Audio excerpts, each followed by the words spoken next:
Hola, ¿qué tal? Muy buenas noches, bienvenidos a Noticias 22. Gracias por estar con nosotros en este miércoles 10 de marzo. Ya saben que los miércoles se pone internacional la situación aquí en Noticias 22, así que tenemos a la doctora Idiana Rodríguez Santibáñez para que nos platique qué está ocurriendo en Brasil, cómo están las cosas, qué va a pasar con el proceso al expresidente Luis Ignacio Lula da Silva. También platicaremos de arquitectura biofílica en Ámsterdam de la mano de nuestro canal aliado Deutsche Welle. Tenemos danza, escenarios, festivales, cine y muchas otras cosas.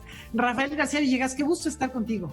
Mi querida Laura Barrera y también mi querida Laura Regis, hola, te saludo en la interpretación de lenguas de seña mexicana. Gracias por acompañarnos a mitad de semana y en efecto un programa muy variado. Continuamos rescatando los ecos y todas las actividades que hay en torno al mes de la mujer. Ya no digamos el Día Internacional de la Mujer, el mes de la mujer, como se ha consagrado marzo, y el Colegio de México también se suma a esta efeméride y en voz de su titular, Silvia Giorgiuli, ha entregado una distinción a 3 de las mujeres que forman parte de la historia de esta importante institución. Aquí está la ceremonia de entrega.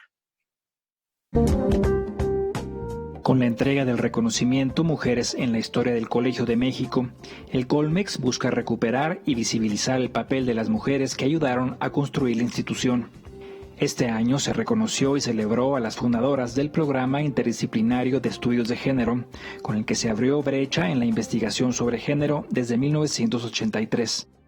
Las 3 mujeres a las que honramos y reconocemos hoy, pues tuvieron la iniciativa, el impulso, la tenacidad para navegar las instituciones, las dificultades, la búsqueda de recursos, claro, con un acompañamiento muy importante de quien fuera presidente en ese momento, que era Víctor Urquidi, y del secretario académico, que era Rodolfo Stavenhagen. Creo que hay que contar su historia y además dejar que también ellas sean quien cuenta su historia. Entonces, en este año reconocemos a Flora Botton, que es profesora del colegio desde hace muchos años del Centro de Estudios de Asia y África, a Lourdes Arizpe, que es profesora de la UNAM, pero que en ese momento estaba en el Colegio de México, que estuvieron en todo este trabajo de ir impulsando la creación del centro, y a Elena Urrutia, que fue la primera directora del Programa Interdisciplinario de Estudios de la Mujer. La primer presidenta mujer del Colegio de México, Silvia Giorgiuli, anunció que a partir de este año el reconocimiento se establece de forma recurrente para seguir contribuyendo así a eliminar la brecha de género en las instituciones educativas. Al mismo tiempo reconoció que en el Colmex, al igual que en el resto del país, hace falta mayor participación de la mujer en cuestiones de gestión académica, haciendo referencia al hecho de que en México, en las alrededor de 100 instituciones universitarias existentes, hay menos de 10 rectoras mujeres.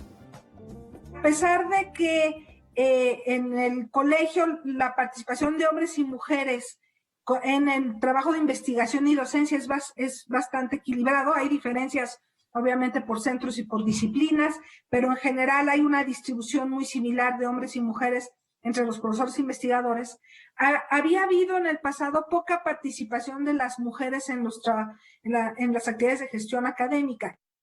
Creo que aquí, en este caso, es visibilizar esa ausencia de la mujer en la gestión académica, que contrasta mucho con lo que pasa en otros países. En España, más o menos la mitad de los rectores y rectoras, o sea, la mitad son rectoras y la mitad son rectores.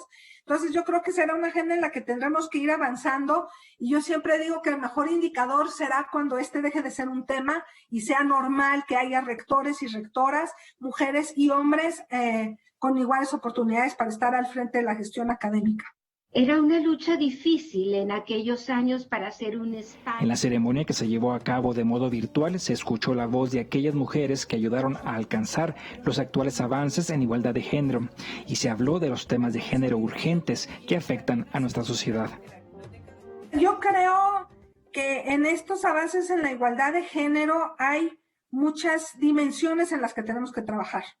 Unas muy urgentes y que pasan por la sobrevivencia básica, como es la eliminación de la violencia de género y asegurar espacios seguros en general, pero en mi caso, pues dentro del espacio universitario.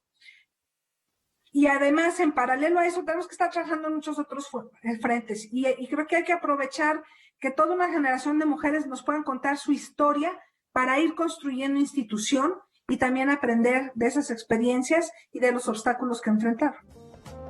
Noticias 22, Omar Vera.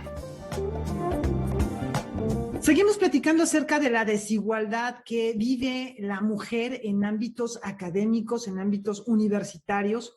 Justamente sobre este tema se va a platicar, se va a dar una conferencia por parte de Marcela Lagarde, quien es doctora en antropología y representante del feminismo en toda América Latina.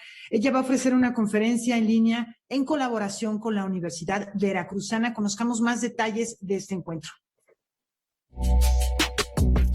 La institución universitaria, como parte central de la sociedad y la formación de individuos, no ha estado exenta de la inequidad y violencia de género. Así lo afirma Marcela Lagarde, quien el próximo viernes 12 de marzo ofrecerá en línea la conferencia magistral Prevención de la Violencia de Género en las Universidades, organizada por la Universidad Veracruzana.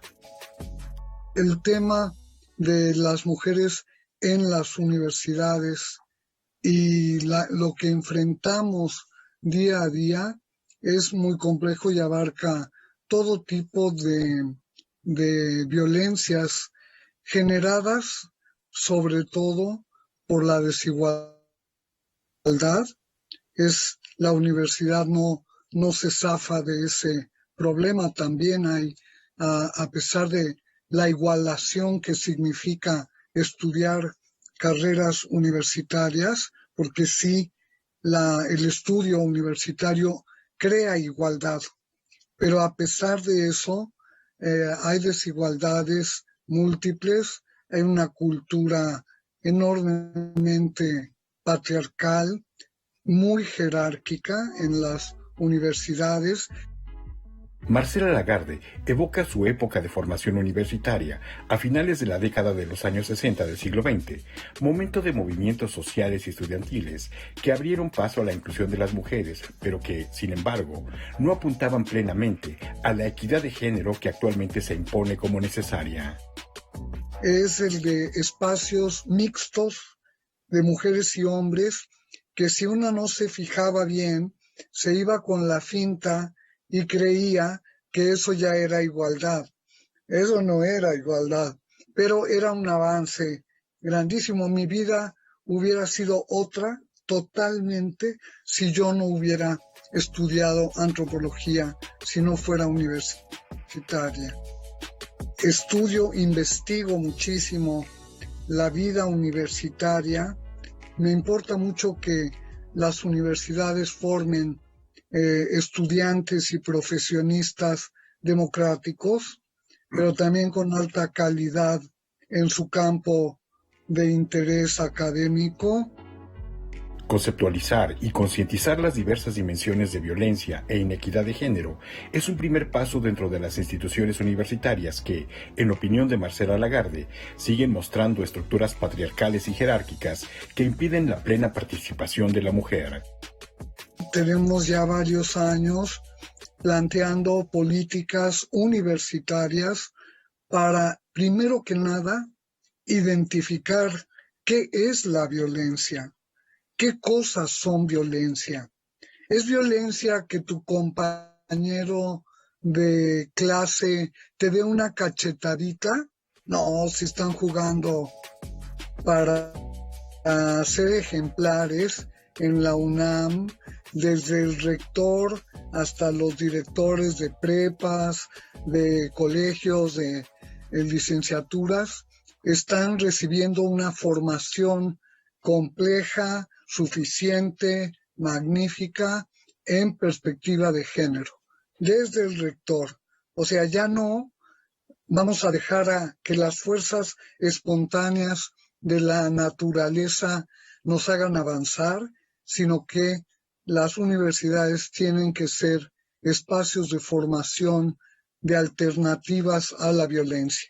Y las universidades deben ser ejemplares, tanto estudiantes, académicos, administrativos, toda la gente universitaria tiene que transformarse si no lo ha hecho y desplegarse si ya tenía una conciencia crítica.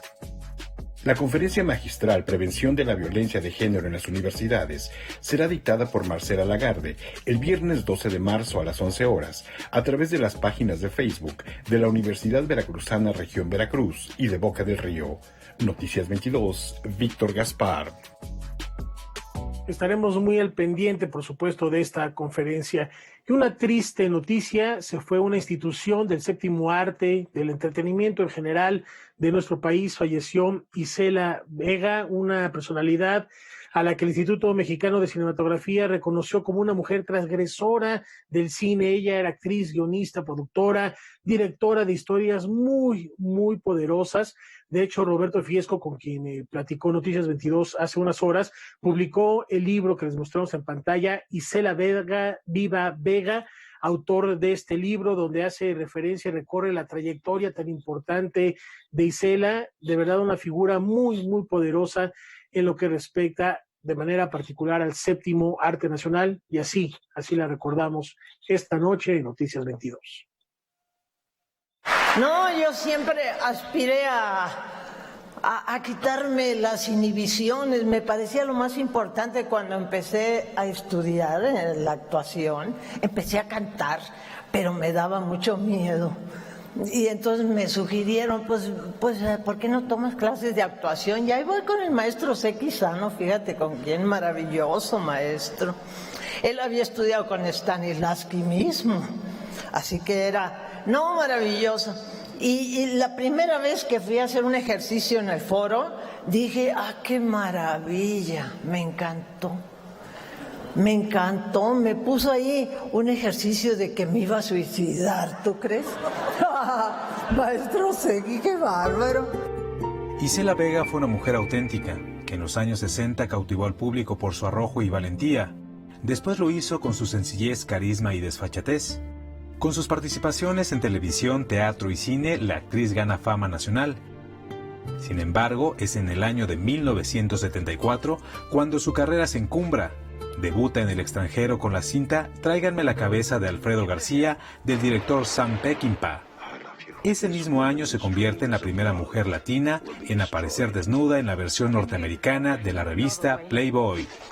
Y es en los 70 donde vamos a encontrar, digamos, a la Isela probablemente más trascendente en términos cinematográficos como actriz, que es precisamente la heroína de una película fundamental de Sam Peckinpah, probablemente su mejor película, Tráiganme la cabeza de Alfredo García, o la vamos a ver en La Viuda Negra, una película que sufrió la censura dirigida por Arturo Ripstein, o en Las Siete Cucas de Felipe Casals, o en Las apariencias engañan, otra película fundamental porque es la primera representación de un personaje trans dentro del cine mexicano y una de las poquísimas que existen en el cine de ficción. A principios de los años 80 busca dar un giro a su carrera e incursiona como guionista y productora de la película Una gallina muy ponedora.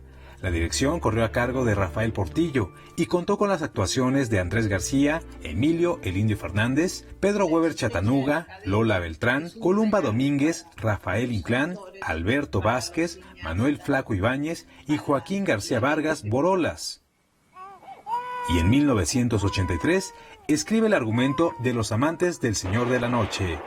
No hay que olvidar, por ejemplo, que Isela es una de las 4 mujeres en la historia de la cinematografía de este país que es una autora total, ¿no?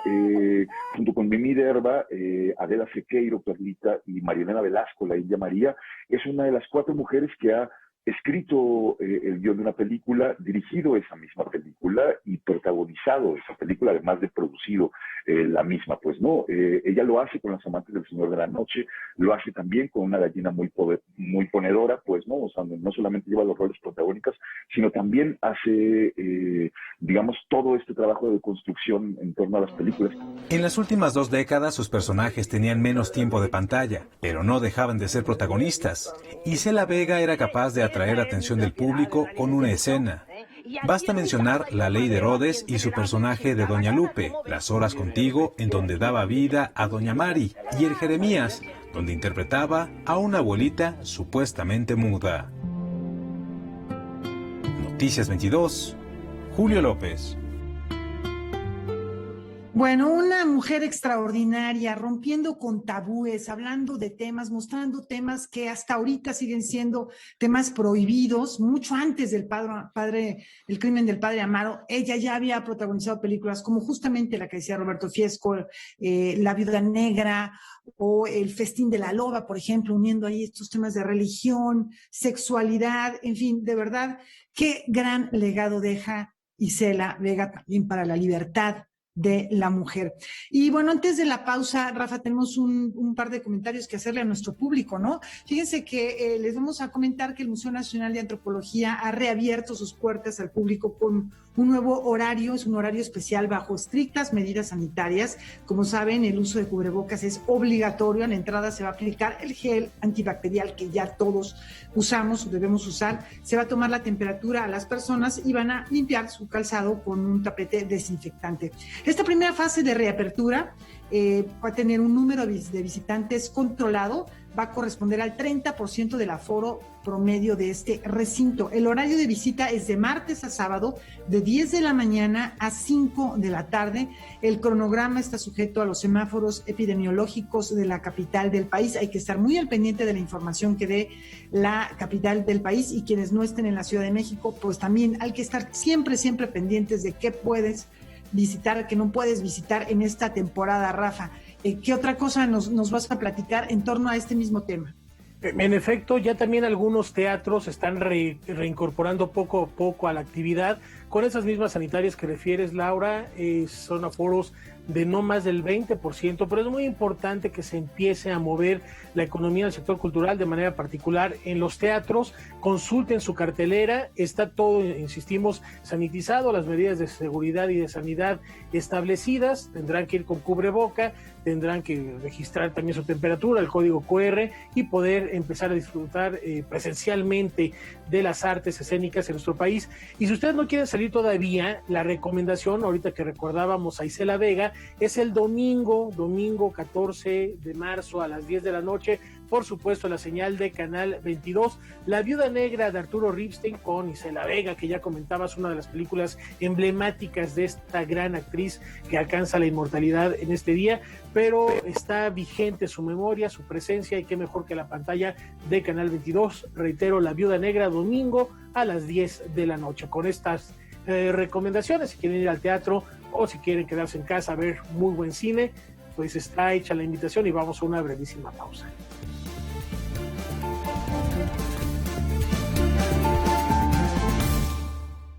Para Morena, la salud de las y los mexicanos está por encima de todo. Por eso donaremos la mitad de nuestro presupuesto para la compra de vacunas contra el COVID-19. Con este dinero se podrán comprar alrededor de 10 millones de dosis que llegarán directo al pueblo de México.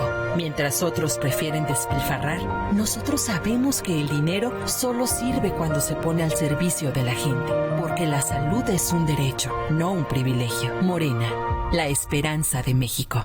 ¿Te falló la 4T? Es de sabios reconocer y corregir. Morena prometió un cambio a México, pero trajo los peores gobiernos estatales y municipales del país. Hoy somos de los países con la tasa más alta de muertes por COVID en el mundo, sin apoyos al sector productivo para cuidar los empleos y el ingreso familiar. Todo gracias al mal manejo de Morena en la pandemia. A puro capricho y ocurrencias, ya son más de 150,000 defunciones y 2,5 millones de empleos perdidos.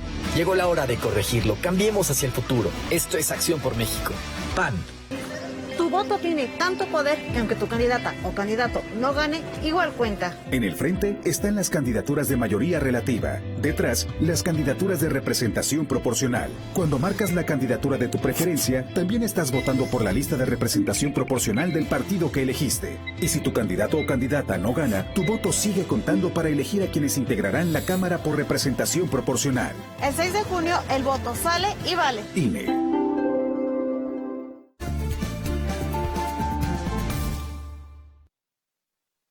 Un día como hoy, pero de 1976, fallecía Daniel Cosío Villegas, una de las grandes personalidades de la economía, de la sociología mexicana, fundador de instituciones grandes, importantes, que persisten como el Fondo de Cultura Económica, el Colegio de México, el Colegio Nacional. Él dedicó su vida a la historia, a escribir artículos de opinión, ensayos, columnas en muy diversos medios de comunicación, con una carrera, con estudios en muchas partes del mundo. A 45 años de su fallecimiento, lo recordamos en esta breve semblanza. Economista, sociólogo, politólogo, ensayista, historiador eminente, periodista y fundador de instituciones, Daniel Cosío Villegas fue sin lugar a dudas uno de los grandes promotores de la vida intelectual del México del siglo XX. A 45 años de su deceso, recordamos a quien fuera descrito por Enrique Krause como el primer empresario cultural moderno de México. Nacido el 23 de julio de 1898 durante el Porfiriato, Cosío Villegas se formó como abogado en la Universidad Nacional y continuó sus estudios en economía en universidades de prestigio mundial como Harvard y Cornell. Participó en la edición de los Clásicos Verdes de José Vasconcelos y colaboró en la revista La Antorcha del mismo Vasconcelos, de la que fue codirector en 1925. Estuvo también entre los fundadores de la sección de la Facultad de Derecho que en 1933 se convirtió en la Escuela Nacional de Economía. Un año después, fundó el Fondo de Cultura Económica, que dirigió hasta 1948. José Villegas tenía la intención de hacer una colección de ciencias sociales y humanidades, ¿sí?, que además ayudara a la naciente Universidad de México, que estaba apenas en proceso de profesionalización, y obviamente al Colegio de México, donde él trabajaba. Con el pasar de los años, la editorial fue clave para que las grandes obras de filosofía, economía, política, historia, antropología y sociología comenzaran a llegar a México y a América Latina. En 1937, Cosío Villegas pasó a la historia como el intelectual que aconsejó a Lázaro Cárdenas acoger a los exiliados de la Guerra Civil Española. A su vez, los intelectuales radicados en el país fueron la Casa de España, germen del Colegio Nacional, del cual Cosío Villegas fue fundador, secretario tesorero y posteriormente presidente de 1957 a 1963. En la Casa de Estudios creó y dirigió la revista Historia Mexicana y el Foro Internacional. Solía prevenir problemas que iban a aparecer a México y se empeñó en formar expertos para que pudieran solucionarlos y preverlos. Eso creo que es uno de los grandes legados de don Daniel, que además fue fundador de grandes instituciones. A raíz del ensayo La crisis de México, una explicación del fracaso de las promesas de la Revolución publicado en 1947, dio inicio a otra faceta de su carrera intelectual, la histórica. Fue así que de 1955 a 1974 coordinó los 10 volúmenes que conforman la historia moderna de México y posteriormente la Historia General de México, publicada en 1976 en 4 volúmenes. Otro título de relevancia es su célebre Historia Mínima de México, mientras que como analista político dejó obras imprescindibles como el sistema político mexicano, el estilo personal de gobernar y la sucesión presidencial. Pionero de los estudios económicos en México, Cosío Villegas fue maestro de generaciones, intelectual liberal, historiador prolífico, crítico de su tiempo y férreo opositor al abuso del poder. A diferencia de tantos otros hombres de letras, pasados y presentes, resistió los embates del sistema y buscó la confrontación directa con sus representantes. Entre 1968 y 1976 fue articulista de opinión, ensayista y columnista en el diario Excelsior, donde desarrolló un estilo agudo e irónico. Sus opiniones tuvieron peso y autoridad, sobre todo en el campo político, y su voz crítica fue particularmente incisiva contra el gobierno de Luis Echeverría. Con información y texto de César H. Meléndez, Rodrigo Peredo, Noticias 22. Y esta noche también recordamos a otro gran personaje del periodismo mexicano, Miguel Ángel Granados Chapa. Hoy hubiera cumplido 80 años y a continuación un acercamiento a su vida.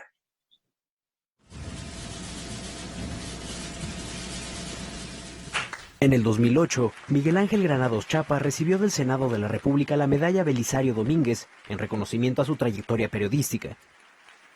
En su discurso, y teniendo como público a los senadores y al presidente Felipe Calderón, denunció que como inexplicable hierba envenenada crecen tendencias al autoritarismo, a la criminalización de la protesta social, a la guerra sucia no enderezada no solo contra los opositores al régimen, sino contra ciudadanos en reclamo de sus derechos.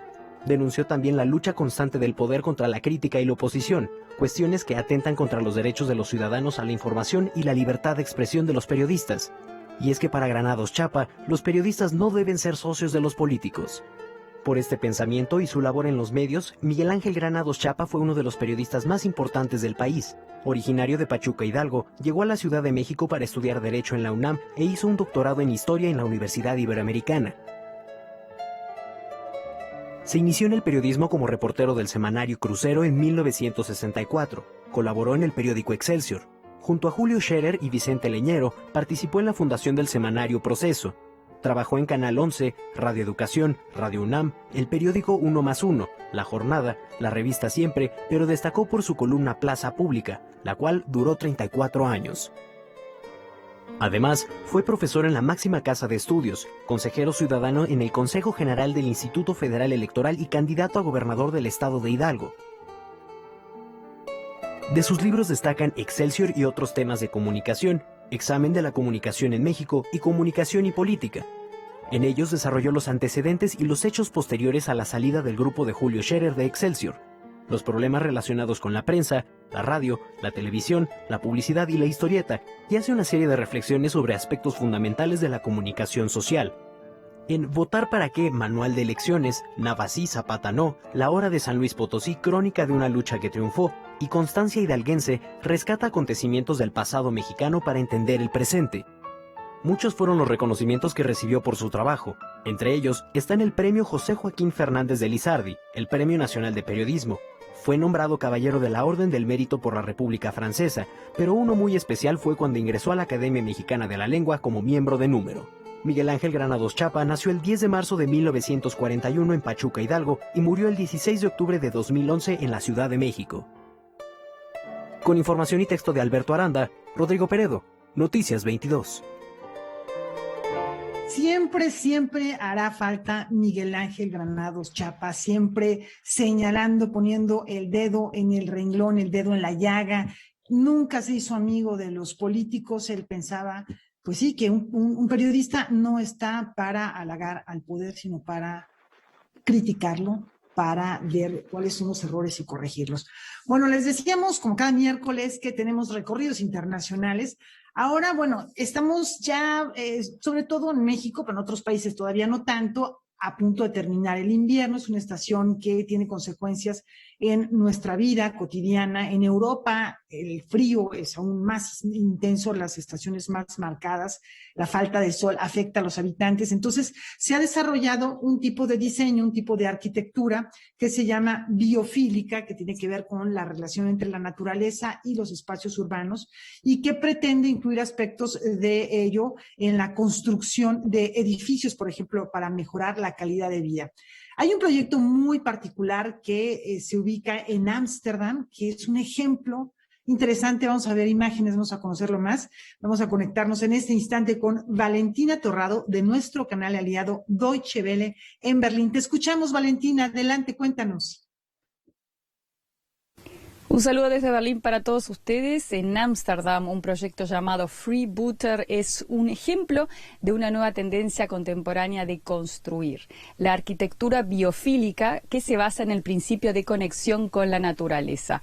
Esta filosofía de construcción es apoyada no solo por renombrados arquitectos, sino también por teóricos, científicos, investigadores y diseñadores, que buscan incorporar elementos de la naturaleza en espacios urbanos con el objetivo de mejorar la calidad de vida de las personas. El diseño biofílico tiene como premisa principal crear una arquitectura orientada a la felicidad. Y bueno, justamente de esto se trata este proyecto del que nos vas a platicar más específicamente allá en la capital del Reino de los Países Bajos, en Ámsterdam. ¿Qué es lo que está ocurriendo allá? Este edificio que ven en pantalla es obra del estudio de arquitectura Gigi Loop con base en Ámsterdam y especializado en el diseño biofílico. Su responsable es el arquitecto Giacomo Garziano. Subraya la importancia que tiene la reconexión con la naturaleza en cada obra arquitectónica, ya que sostiene que se ha perdido el contacto con ella en nuestra vida cotidiana en las zonas urbanas. La relación directa con el entorno natural y la sostenibilidad son las bases sobre las cuales se asienta este proyecto en Ámsterdam. Este edificio, que acoge a 2 familias, se encuentra frente a un río. La presencia del agua juega aquí un rol muy importante. Freebooter es el resultado de una investigación profunda del trabajo con la madera y la luz solar. Toda la estructura está compuesta por madera laminada, acero y vidrio, siguiendo las líneas de un diseño orgánico y curvilíneo. Lo que le da un carácter único y original al diseño es el gran sistema de persianas compuestas con tablas de madera que revisten la fachada y que permite un aprovechamiento óptimo de la luz natural.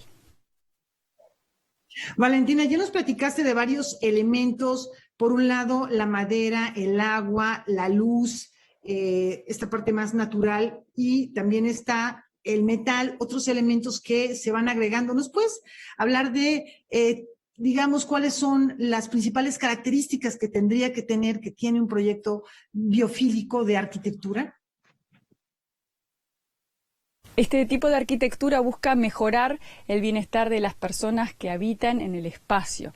Líneas curvas en lugar de rectas y madera en lugar de hormigón, y la importancia de la conexión de los espacios abiertos con los interiores. Se ha comprobado además que la presencia de materiales naturales en el interior de la casa o la presencia de luz natural en los ambientes provoca sensaciones positivas como la calma, el desestrés y el buen humor, además que potencia la creatividad. En la arquitectura biofílica todos los sentidos cuentan a la hora de pensar un diseño. Los buenos resultados han incentivado a que en varios lugares del mundo ya se esté construyendo de manera ecológica aplicando el concepto de biofilia. Fue un gusto haber compartido estos minutos con ustedes. Nos vemos la próxima semana desde Berlín. Valentina Torrado de DW. Bueno, un saludo hasta Berlín. Valentina, muchísimas gracias. Ya nos estaremos conectando la próxima semana para hacer otro recorrido, otro viaje a un sitio que siempre nos sorprende. ¿Cómo ves, Rafa? Yo creo que, pues yo sí me iba a cambiar a uno de estos edificios, ¿eh? Imagínate, tener luz natural, elementos de plantas, elementos como maderas naturales, y al mismo tiempo un espacio con todas las comodidades de la urbanidad, pues no suena nada mal, ¿no? Bueno, ¿y qué urbanidad? O sea, estamos hablando también de primerísimo mundo, entonces suena interesante. Si nos invitan a habitar esta casa biofílica, yo sí me voy, ¿eh? Con mucho gusto reservamos por lo menos una semanita. Sí, vamos a ver qué tal resulta. Por supuesto, está la invitación muy interesante. Definitivamente el entorno afecta de manera muy directa en nuestro estado anímico. Y vamos a la pausa. Antes, 2 recomendaciones. La primera, como cada noche, debate terminando este espacio informativo. Esta noche, Kimberly Armengol recibirá a la activista feminista e investigadora independiente Jimena Canseco para hacer un análisis de lo ocurrido el pasado lunes 8 de marzo, en la marcha por el Día Internacional de la Mujer. No se lo pierdan, terminando este espacio informativo. Y la segunda recomendación, hace ratito recordábamos a don Miguel Ángel Granado Chapa, en el ciclo Grandes Periodistas de México que conduce Elvira García, que presenta Elvira García en esta misma emisora, el Canal 22, a las 10:30 de la noche. El día de hoy, Miguel Ángel Granado Chapa, Palabra en Libertad, como parte de este ciclo de Grandes Periodistas. No se lo pierdan, está la invitación hecha para que no se despeguen de su pantalla y sigan en sintonía de Canal 22. Una pausa, ya volvemos.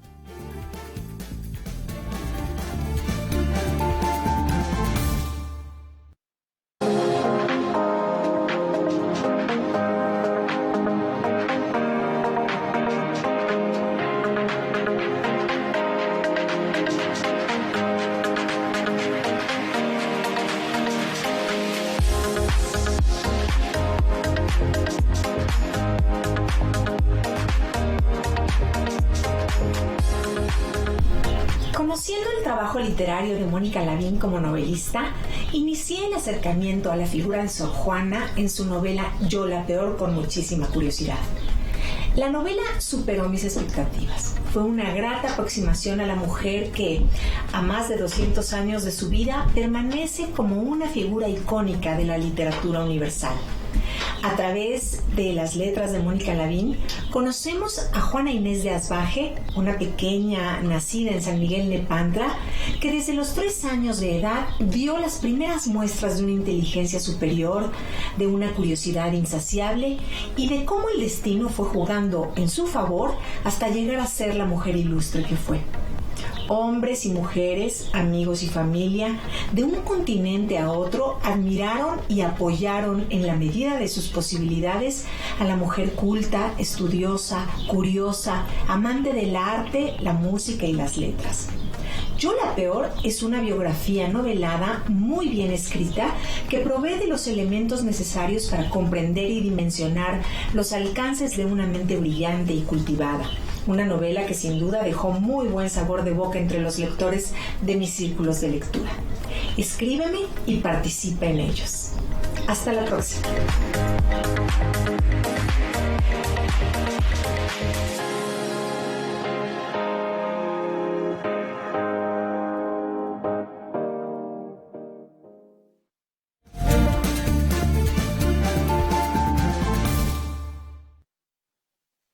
Mañana a las 9 de la noche estén muy al pendientes porque nuestra televisora aliada, Canal 14, va a estrenar Largo Aliento.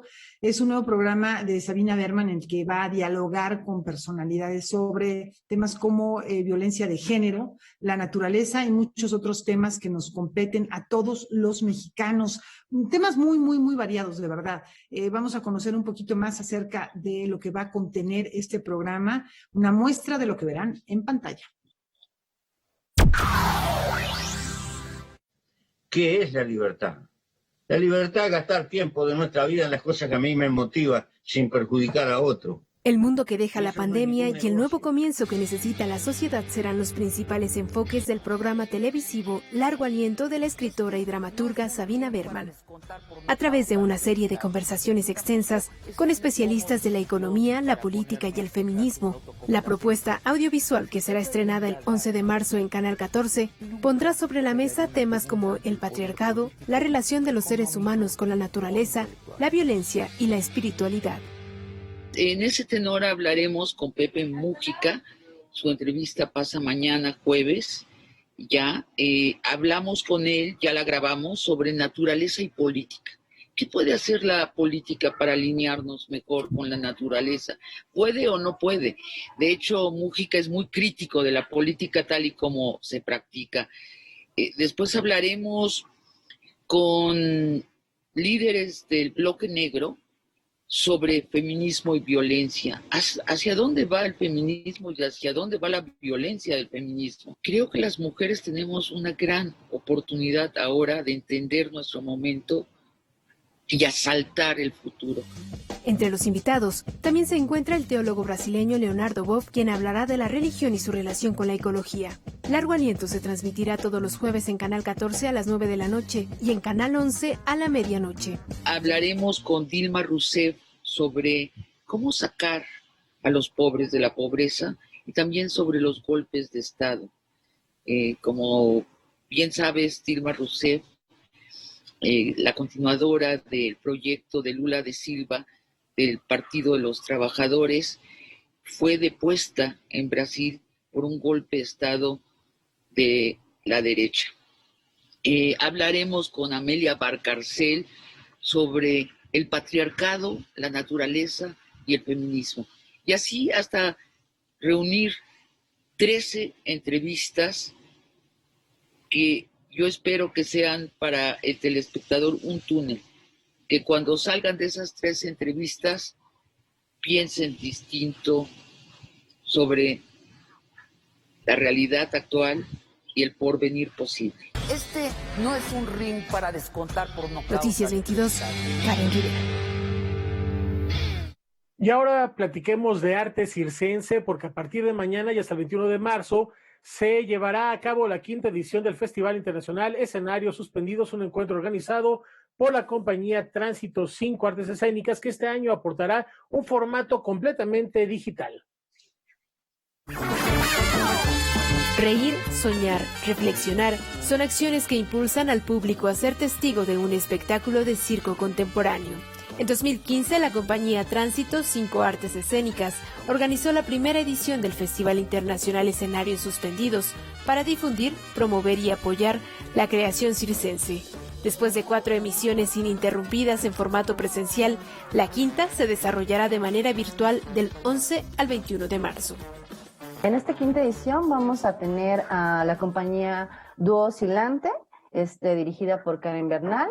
Esta obra específicamente, Reconstrucción, está dirigida por Karen Bernal. El espectáculo es idea original de la compañía Dúo Oscilante.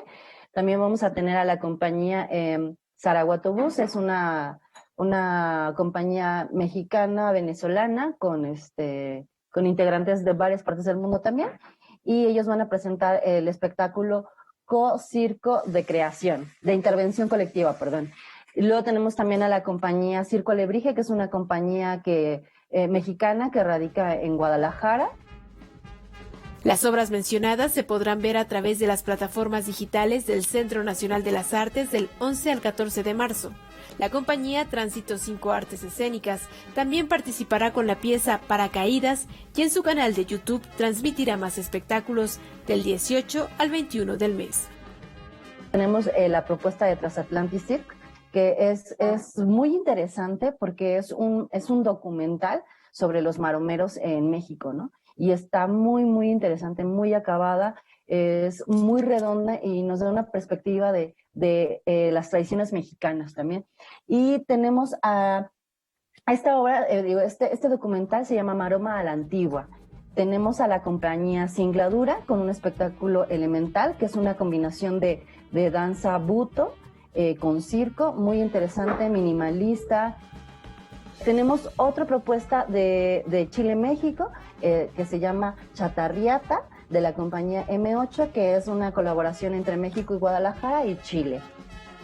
El festival justo nace por esa necesidad de hacer que la gente vea qué es el circo contemporáneo, a qué me suena, ¿no? Porque tenemos bien una cultura de circo tradicional, y todos creo que alguna vez hemos ido al circo, en la carpa, pero hay otras manifestaciones de circo, ¿no?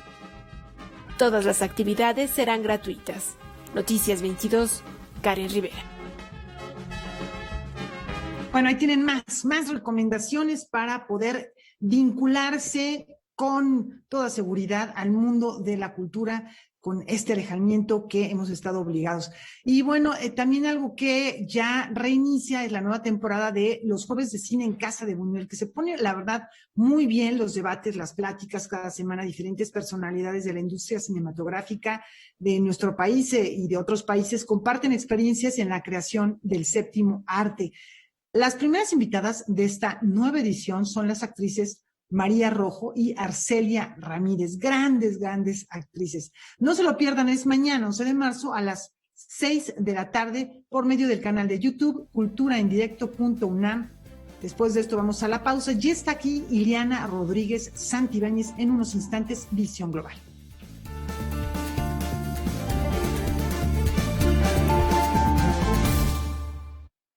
El 2020 fue el año del cambio, pero no del que esperábamos. Cambiamos nuestra forma de estudiar, trabajar y salir.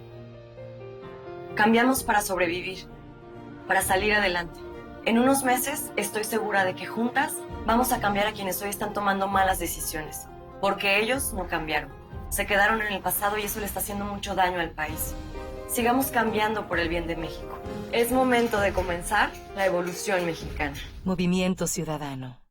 En el PRI queremos que México crezca, que las mujeres vivan seguras, que los jóvenes sigan estudiando, que las y los mexicanos tengan salud, medicamentos y estabilidad. En el PRI trabajamos por las mujeres, por los jóvenes, por los estudiantes, por los adultos mayores, por las familias de México. PRI, el Partido de México. Canal 22 es arte,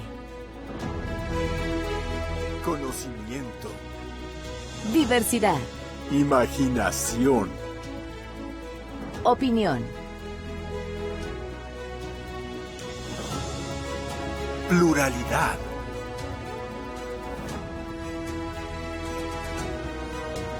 diversión. La revista Telemundo Cine posicionó a Canal 22 como el canal de televisión abierta de mayor preferencia por los líderes de la industria audiovisual en México. Asimismo, el Reuters Institute de la Universidad de Oxford, Inglaterra, ubicó a Canal 22 como la televisora más confiable del país. Anúnciate y sé parte de la comunidad de Canal 22. Comercial @canal22.org.mx.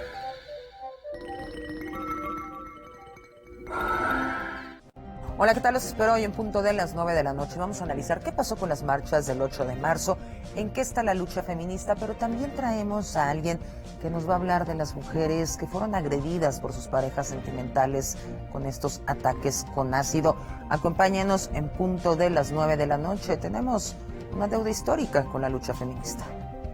Hoy, 21 horas, Canal 22. La cultura se ve en todas partes.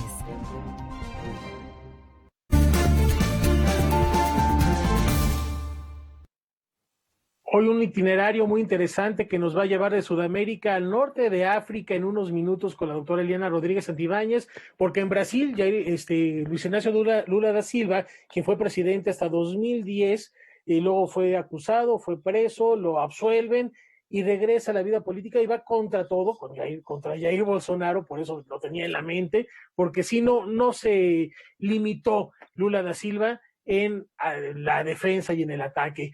Y en Libia, algo que parece ser una muy, muy buena noticia. Eliana, ¿cómo estás? Muy buenas noches.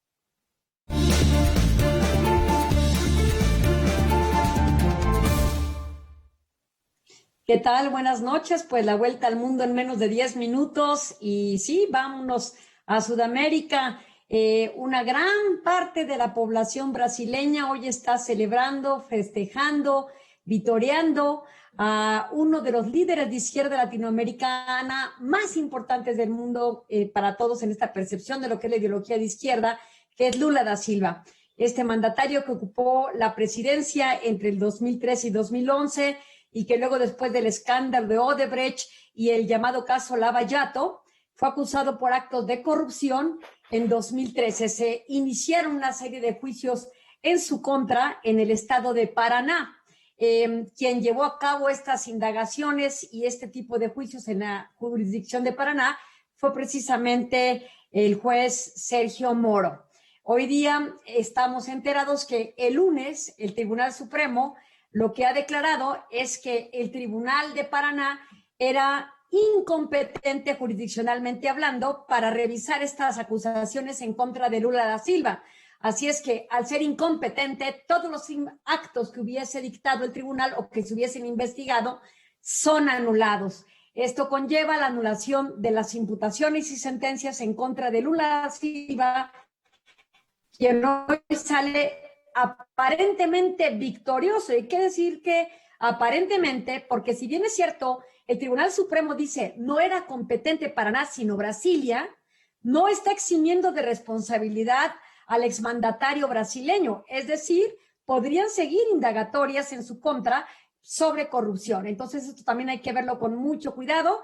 Se pone en tela de juicio en los países de América Latina el tema del error judicial. ¿Qué pasa cuando una persona es imputada de responsabilidad de cualquier índole civil, penal, administrativa, sin que existan elementos de fondo para tales acusaciones? El Estado tendría que entrar en serias indemnizaciones de acuerdo a su legislación. Son temas legales que el Estado brasileño tendrá que estar revisando.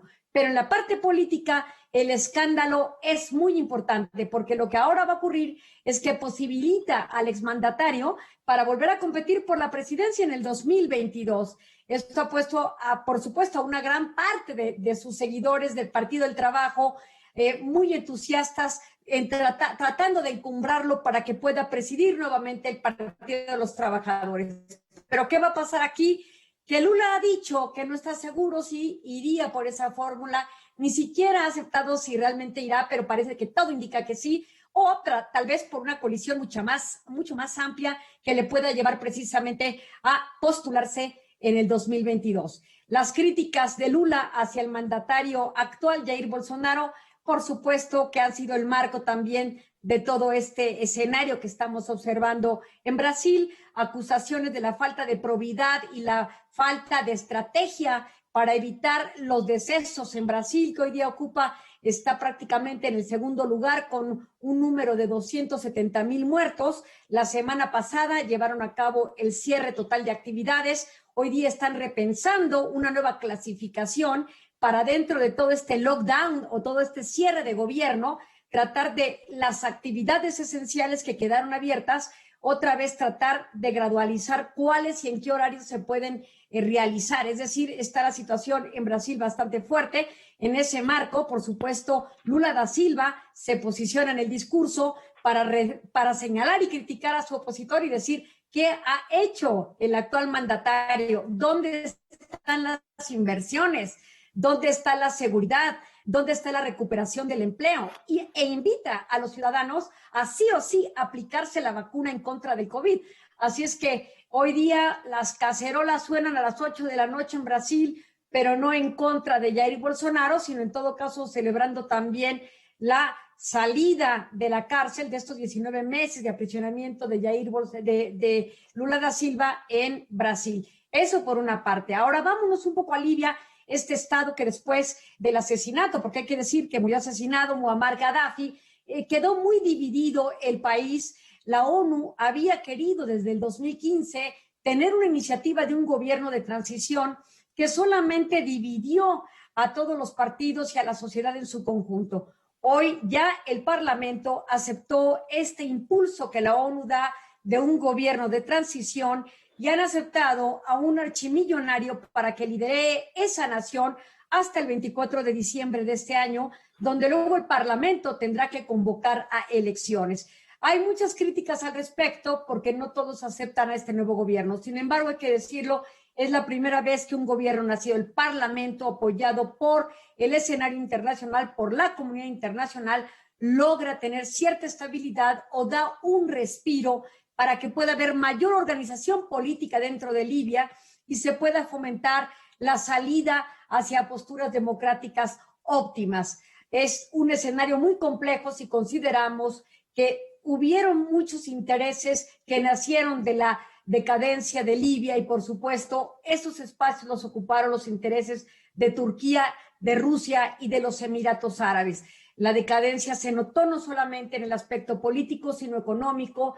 La comercialización y producción de petróleo descendió drásticamente y ahora con esto, pues el escenario puede cambiar positivamente para Libia y, por supuesto, para los países vecinos en la región. Así las cosas en visión global.